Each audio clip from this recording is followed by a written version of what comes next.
I am Officer Carlos Sanchez, and I am here to tell you my story. It was a normal day. I was just patrolling around before my shift started, and the road was quite lonely. I vividly remember thinking to stop at the dock, but for some reason I didn't. Some call it bad fate. I drove down the Bay Area road and found a little dirt path to park in while I get any calls. It was perfect. It was quiet and rarely used. I can wait here till it turns nighttime. It was a normal night. I was doing my daily nighttime patrol. That's when I got a location drop. With the phrase, please investigate, we have got reports.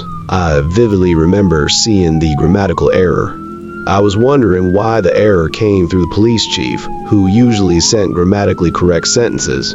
That should have been my key, to call the chief himself, but that night I didn't. I set off to the location, and I was in a rural wooded area.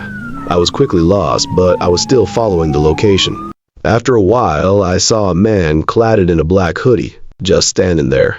I was just about 80 meters from the location. I didn't ask any questions.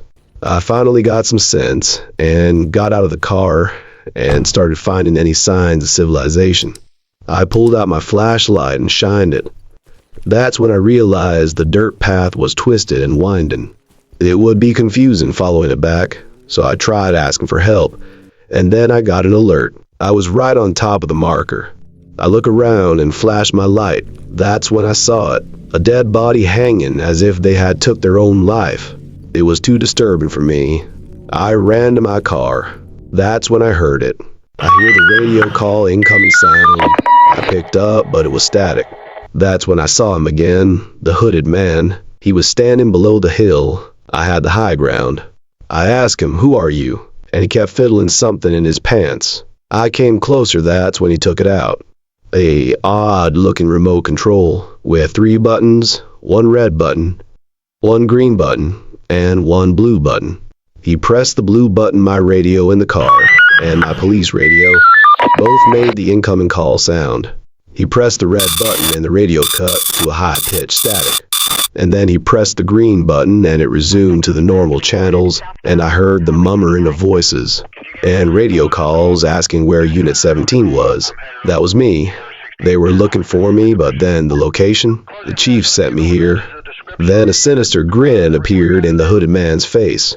I didn't care.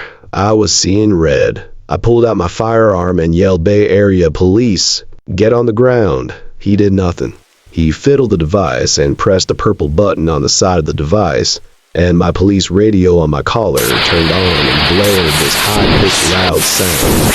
My ears were ringing. I got on the ground and unclipped the radio on, threw it off of me. The radio was hot to the touch, and I looked up with my firearm ready, but he was gone.